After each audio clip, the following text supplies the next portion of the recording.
Hi friends, কেমন আছো তোমরা? অনেক দিন বাদে তোমাদের আর একটা গল্প শোনানোর জন্য চলে এলাম। আশা করি তোমরা সকলে ভালো আছো।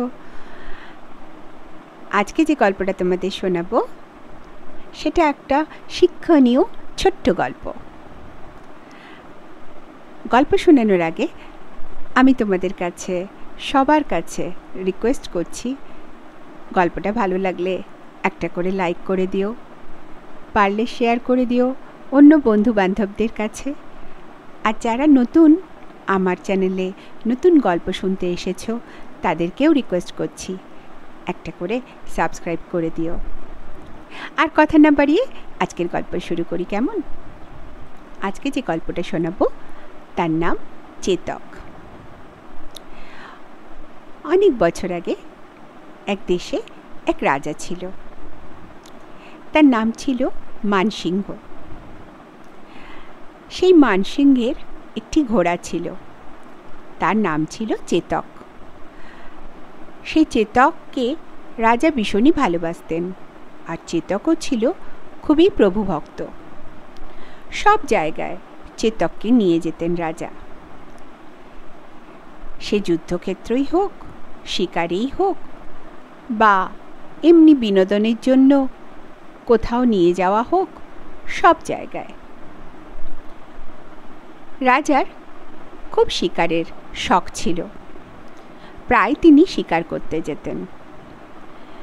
এরকমই একবার তিনি শিকারে গিয়েছিলেন তার সৈন্য সামন্তকে নিয়ে। শিকার করতে করতে অনেক গভীর অরণ্যে তারা চলে গেলেন। একটি হরিণ দেখে রাজা সেই হরিণের পেছনেই দৌড়াতে শুরু করলেন। চেতককে নিয়ে জোরে জোরে দৌড়ালেন।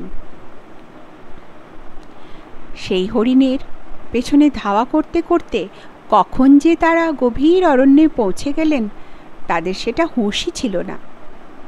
একসময় দেখলেন হরিণটিকে তো পেলেনই না, কিন্তু সমস্ত সৈন্য সামন্তকে হারালেন। কোথাও কাউকে দেখতে পেলেন না। অনেকটা গভীর অরণ্যে পৌঁছে গেছেন। তিনি প্রচণ্ড ক্লান্তও হয়ে পড়েছিলেন, আর তার জল পিপাসাও প্রচুর পেয়েছিল। তিনি তখন চেতককে বললেন, থাম বাবা, একটু জিরিয়ে নিই। এই বলে চেতককে একটি গাছের তলায় বেঁধে তার পাশে আর একটি গাছের নিচে তিনি বিশ্রাম করতে লাগলেন। তার এতই জল তেষ্টা পেয়েছিল যে তিনি ধারে কাছে কোনো জলাশয়ও দেখতে পেলেন না। এমন সময় হঠাৎ দেখলেন তার গায়ে এক বিন্দু জল পড়ল। তখন তিনি ভাবলেন যে এই বিন্দু বিন্দু জল পড়ছে, আমি এই জলটাকে তো পান করতে পারি। এই ভেবে তিনি গাছের তলায় যে পাতা পড়েছিল সমস্ত পাতা, কিছু পাতা তিনি উঠিয়ে নিলেন। সেটা দিয়ে তিনি একটা ঠোঙার আকারে গঠন করলেন। তারপরে যেখান থেকে সেই বিন্দু বিন্দু জল পড়ছিল তার তলায় তিনি সেই ঠোঙাটিকে ধরলেন। যখন ঠোঙাটি অর্ধেক পূর্ণ হয়ে গেল তখন চেতক প্রচণ্ড চিৎকার করতে থাকে, কিন্তু রাজা মানসিংহ সেদিকে ধ্যানই দিলেন না। যখন মোটামুটি পূর্ণ হয়ে এলো তখন যেই না তিনি সেটা পান করতে যাবেন, অমনি চেতক দড়ি ছিঁড়ে দৌড়ে এসে তার পা দিয়ে ঝটকা মেরে সেই ঠোঙাটিকে ফেলে দিল। যেই না ফেলে দিল অমনি মানসিংহ কোনো দিক বিচার বিবেচনা না করে তার প্রচণ্ড রাগে তিনি তরবারি বার করে এক কোপ বসালেন চেতকের গলায়।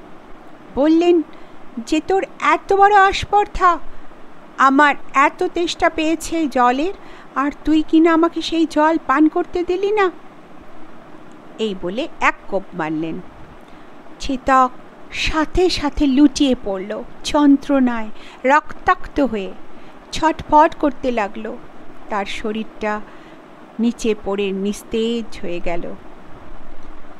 তখন হঠাৎ হিস হিস শব্দ শুনে রাজা মানসিংহ ওপরের দিকে তাকিয়ে দেখলেন যে গাছের তলায় বসে তিনি বিশ্রাম করছিলেন সেই গাছের ওপরে বিশাল এক অজগর সাপ, তার ফনা থেকে বিন্দু বিন্দু তার বিষ ঝরে পড়ছে। সেটিকেই তিনি জলবিন্দু হিসেবে ভেবেছিলেন। আর সেই বিষ তিনি যদি পান করতেন তাহলে তার মৃত্যু অনিবার্য ছিল, সেটাই চেতক বুঝে গেছিল। তাই সে নিজের জীবন দিয়ে তার প্রভুকে বাঁচিয়ে গেল। তখন তিনি কান্নায় ভেঙে পড়লেন, বললেন, চেতক, তুই আমাকে বাঁচাতে গেলি আর আমি কোনো বিবেক বিচার কিচ্ছু না করে তোকে মেরে ফেললাম। এই বলে তিনি কান্নায় ভেঙে পড়লেন। সেই সময় তার সৈন্য সামন্তরা সবাই রাজাকে খুঁজে পেল। তারাও এসে হতভম্ব হয়ে গেল। চেতককে নিয়ে সবাই চলে গেল। সমাধি দেওয়া হলো। রাজা মনের দুঃখে কেঁদে ভাসালেন। এইভাবে চেতক তার প্রভু ভক্তির নিদর্শন হয়ে রইল। তার প্রাণ দিয়ে তার প্রভুকে বাঁচিয়ে গেল। এই হলো আজকের আমার ছোট্ট গল্প। এই গল্পের একটা নীতি কথা আছে। সেটা কি জানো? সেটা হলো যে সমস্ত কাজের আগে দেখতে হয় বিবেক বিচার করে, তবেই তাকে ফল দিতে হয়। কোনো কাজ হঠকারিতায় করতে নেই, আগে বুঝতে হয় তারপরেই। রাজা যদি আগেই দেখতেন চেতক যখন চিৎকার করছিল, তখনই যদি উনি দেখতেন, তাহলে হয়তো চেতককে আর এভাবে মরতে হতো না, বা রাজার হাতে তার প্রাণটাও যেত না, তাই না? ঠিক আছে, ভালো লাগলে তোমরা একটা করে লাইক করে দিও, কেমন? আর যারা নতুন তারা সাবস্ক্রাইব করে দিও।